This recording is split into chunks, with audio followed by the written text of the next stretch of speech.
capaian dulu, sehingga kita lebih fleksibel mengatur perkuliahan. Bahkan satu materi bisa diberikan dalam beberapa minggu gitu ya, nggak harus per minggu gitu.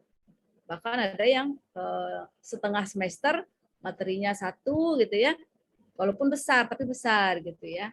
Cuman levelnya mulai dari pemahaman, kemudian ada praktikumnya, kemudian lanjutnya baru pekerjaan membuatnya gitu ya Bu ya. Iya, praktek lapangannya begitu. Itu kan topiknya cuma satu Ibu. Topiknya kan cuma satu gitu ya. Tapi bisa habis setengah semester kan, bisa habis setengah semester gitu. Jadi disitulah perbedaan mendasar. Kurikulum berbasis outcome, kita punya fleksibilitas yang tinggi dalam mengelola kelas. Yang penting adalah di akhir kelas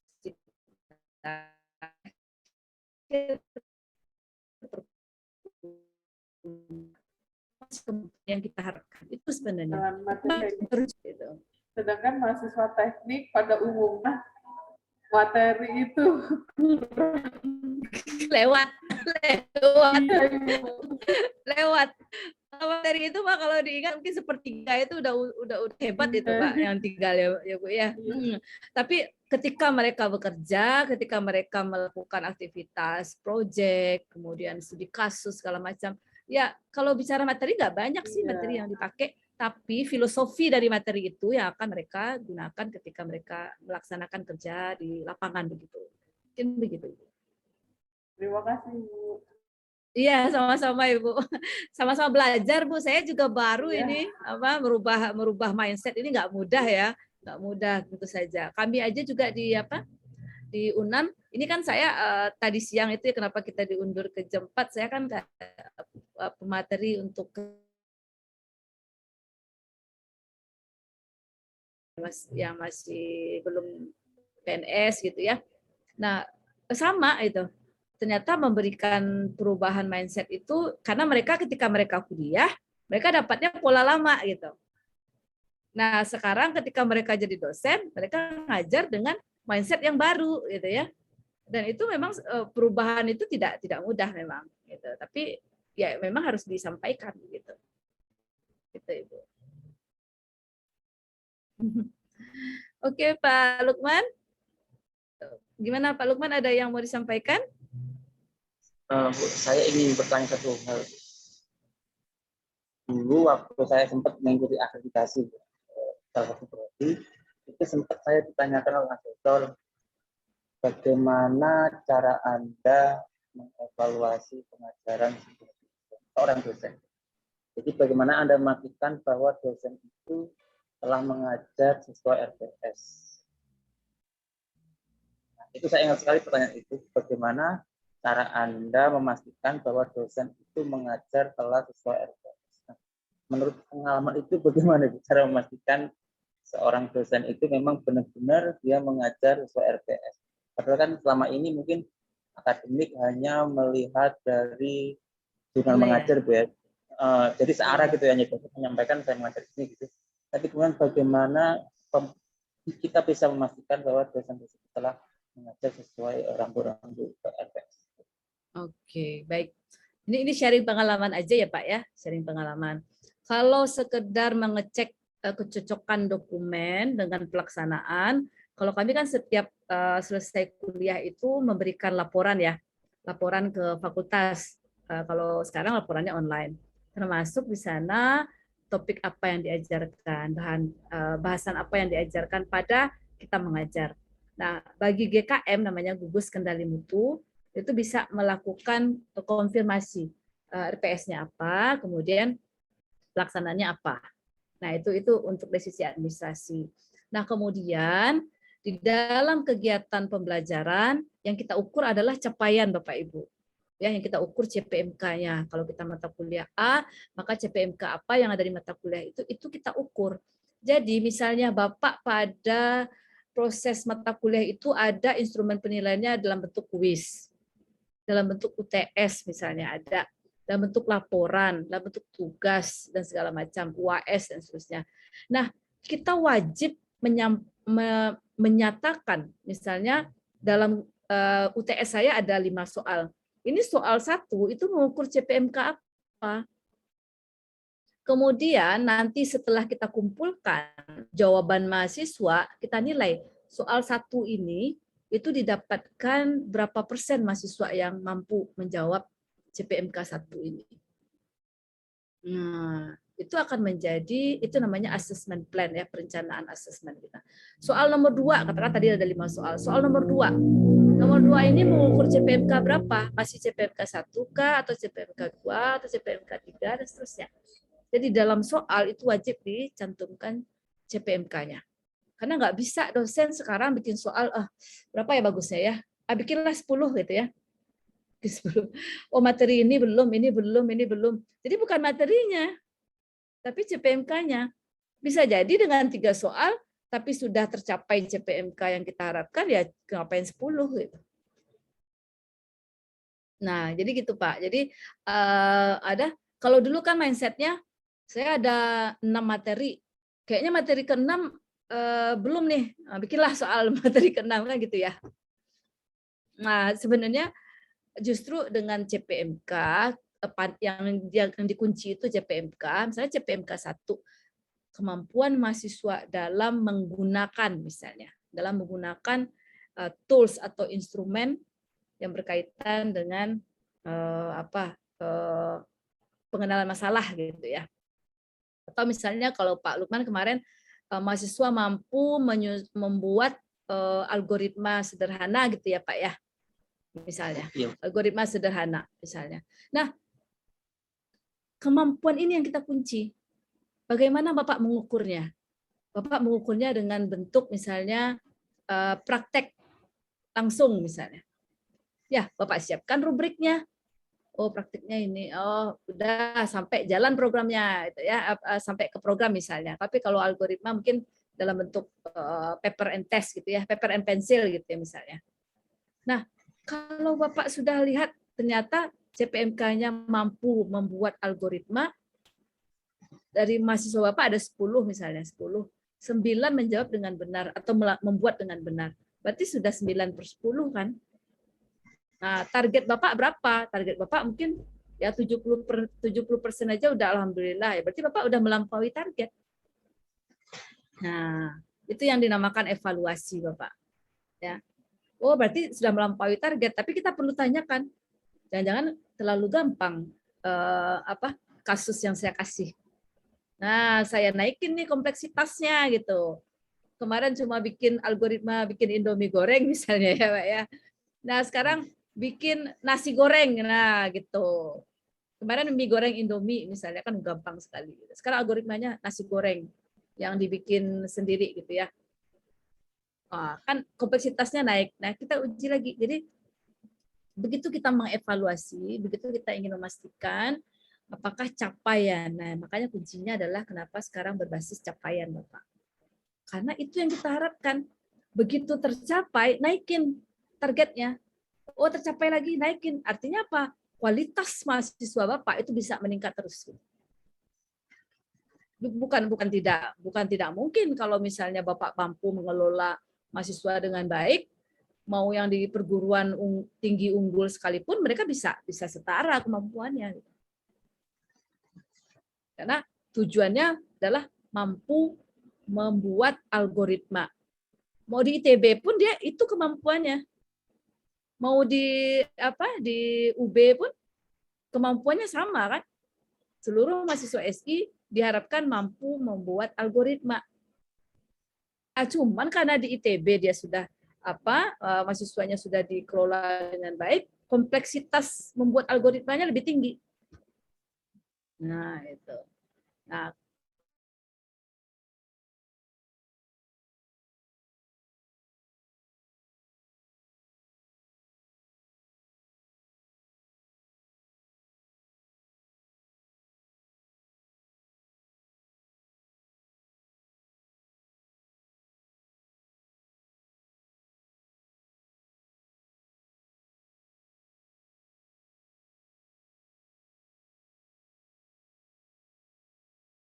Ibu kan ada proyek nih, harapan Ibu kan di akhir proyek mahasiswa mampu membuat database ya Bu ya, misalnya.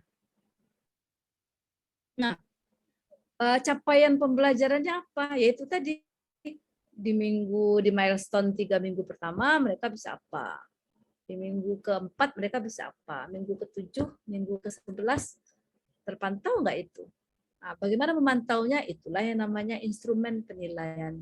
Mungkin dengan rubrik, ya, mungkin dengan bentuknya mungkin laporan, bentuknya mungkin presentasi, bentuknya mungkin review gitu ya, bentuknya mungkin kuis segala macam. Nah, itulah yang nanti akan kita ukur. Nah, datanya kita kumpul, kita ramu untuk mengevaluasi. Wah, ternyata masih banyak nih yang belum baik misalnya. Atau sebaliknya, wah ini capaiannya excellent gitu. Jangan-jangan kasus yang saya kasih terlalu gampang. Gitu Pak, ya Ibu ya. Berarti dengan adanya capaian setiap minggunya, baru kita bisa menilai bagaimana kemampuan masing-masing dari mahasiswa kita, gitu ya Ibu ya. Betul, betul Ibu. Saya mau share, maaf Pak Lukman, saya sudah bisa share atau belum? Udah ya? Oh ya, siap. Terima kasih. Saya share lagi Ibu. Jadi bagaimana kita mengukur si mahasiswa? Ini tadi ya Bu. Sebentar, kita lihat. Jadi misalnya CPMK 1 itu kita akan ukur di mana? Di progress project sama di laporan proposal. CPMK 2 kita akan lihat nanti di mana gitu Bu. CPMK 3 itu nanti di mana kita lihat. Nah, kurang lebih seperti itu ya Bu ya. Nah, barulah nanti ini format tugas ini Bu ya. Barulah nanti kita ini yang rubrik penilaian Ibu ya. Nah, ini kan kelompok 1 ya. Siapa mahasiswanya begitu ya. Capaian yang akan diakses apa? CPMK 1, CPMK 2 ya. Nah, kita susun kriterianya. Kita akan menyusun kriterianya Bapak Ibu. Nah, kriteria ini itu sangat bergantung dari perkuliahan Bapak Ibu masing-masing ya. Kalau ini kan identifikasilah gitu ya. Kalau Ibu formulasi masalah atau apa gitu namanya terserah gitu ya, karena masing-masing kita tentu yang lebih tahu gitu. Atau penggalian kasus masalah misalnya ya, masing-masing itu akan punya ini sendiri. Kemudian karena dia berupa kemampuan yang sifatnya analitik ya, kita beri skala Bapak Ibu. Yang perlu kita tetapkan pertama kali skala terbaik itu seperti apa? Ekspektasi kita. Ya. Skala 4 itu seperti apa yang kita mau? Nah, barulah nanti kita lakukan degrading gitu ya, penurunan. Jadi kalau 4-nya excellent itu seperti ini, berarti 3 kira-kira sampai mana? Kemudian yang jelek itu seperti apa gitu ya. Sehingga mahasiswa kita kasih ini Bu. Mahasiswa di awal perkuliahan ini udah dikasih ini. Jadi kita bilang begini kepada mahasiswa, yang ngasih nilai itu bukan saya gitu, bukan dosen. Kalian cari sendiri nilainya gitu. Kalau kalian mau nilai bagus, ya usahakan berada di level ini gitu untuk setiap item kan gitu. Jadi mahasiswa dia kalau saya mau nilai bagus ya saya harus usaha lebih keras karena saya mau dapat di level 4, sekurang-kurangnya 3. Tapi misalnya kamu nggak lengkap, ini nggak jelas gitu ya. Masa di akhir semester mereka bisa komplain, Bu, kok nilai saya jelek Bu gitu ya. Wajar nggak tuh mereka komplain? Padahal udah jelas-jelas yang mereka laporkan itu sesuatu yang memang tidak bagus gitu. Jadi ini menjaga fairness juga Bapak Ibu. Jadi nggak ada tuh nilai-nilai ajaib, nggak ada istilah dosen baik hati, dosen killer itu nggak ada lagi. Karena semua transparan gitu ya. Jadi mahasiswa kalau mau nilai ini, kamu mau nilai A nih, ambil yang di sini. Oh, kalau kamu malas ya udah, nggak apa-apa ya, terima aja nasib gitu ya. Dengan demikian itu juga memacu mahasiswa bahwa dulu kan dalam bayangan kita, oh si A ini dia deket sama dosennya dapat nilai A gitu kan. Ya. Kemudian dia suka bantuin dosen ini dapat nilai A walaupun kemampuannya enggak. Sementara saya walaupun bagus tapi saya suka protes dapat nilai jelek gitu ya. Jadi nggak sinkron gitu ya. Nah ini yang harus kita hindari. Termasuk nanti misalnya presentasi menjadi bagian dari penilaian. Ya kita susun kriterianya, susunan materinya gimana, menyajikannya bagaimana, gitu. Penguasaan mereka terhadap materi itu bagaimana, menjawab pertanyaan gimana, kurang lebih seperti itu, Ibu. Termasuk kerja tim, Ibu. Jadi gini, untuk beberapa asesmen yang sifatnya soft skill boleh menjadi bagian dari penilaian, boleh juga terpisah, Bapak Ibu. Ya, misalnya ya, sikap gitu ya, Bapak Ibu. Sikap susah ya kalau dijadikan komponen penilaian, karena kita sendiri juga nggak yakin kita untuk memberikan si A ini 30 poin lebih tinggi dibanding si B gitu ya. Kita sendiri nggak pede gitu ya. Nah, bisa dipisah. Jadi tetap dia tetap diakses, tapi tujuannya adalah untuk feedback, untuk memberikan masukan kepada mahasiswa. Bukan untuk membuat mereka lulus atau tidak lulus. Nah, itu.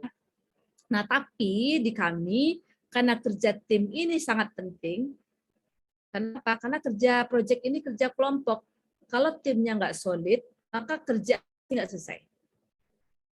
Maka kerja tim kami masukkan menjadi item penilaian. Jadi mahasiswa nanti akan dinilai oleh temannya sendiri, oleh anggota kelompoknya sendiri. Nah, gitu, Ibu. Jadi kita juga bisa menilai ada tim yang kerja hanya 1 orang atau 2 palingnya. Yang lain dompleng gitu ya. Nah, kita bisa intervensi yang 2 ini. Kamu kalau masih kerja cuma numpang nama, ya nilai kamu jangan harap bisa bagus gitu. Karena saya dapatkan dapatkan masukan dari anggota yang lain gitu kan. Nah, itu strategi kita lah membuat anggota tim itu selalu pas pertemuan saya panggil, gimana timnya solid nggak? Karena kita bisa lihat tim yang solid itu kerjanya bagus Ibu. Ya. Tim yang kurang solid itu keteteran gitu. Kita bisa lihat aja gitu. Dan kemudian ketika kita telusuri emang gitu. Ada tim yang kerjanya cuma numpang nama gitu kan. Nah, disitulah kita harus intervensi gitu. Oke, presentasi akhir gitu Ibu ya, karena ada presentasi di awal, di akhir juga, dan luaran produk akhirnya. Nah, kalau Ibu misalnya tadi database pasti butuh ya, pasti ada ya luaran project ya Bu ya. Ada. Pasti. Nah, luarannya juga dinilai, ada yang bagus, ada yang sederhana, ada yang seadanya. Nah, kita bisa nilai gitu. Proposalnya. Jadi semua transparan begitu kurang lebih. Sehingga kita sebagai dosen terbantu karena kita tahu apa yang akan kita lakukan setiap saatnya, mahasiswa juga terbantu. Apa yang diharapkan oleh dosen saya terhadap saya gitu.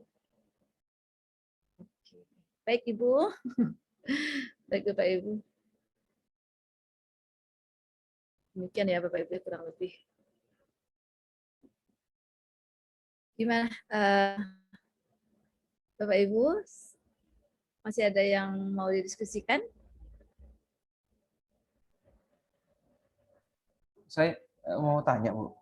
Iya, Pak. Nanti untuk konversi ketika kita mau melaporkan nilai masing-masing anak itu terhadap A, B, C, D-nya itu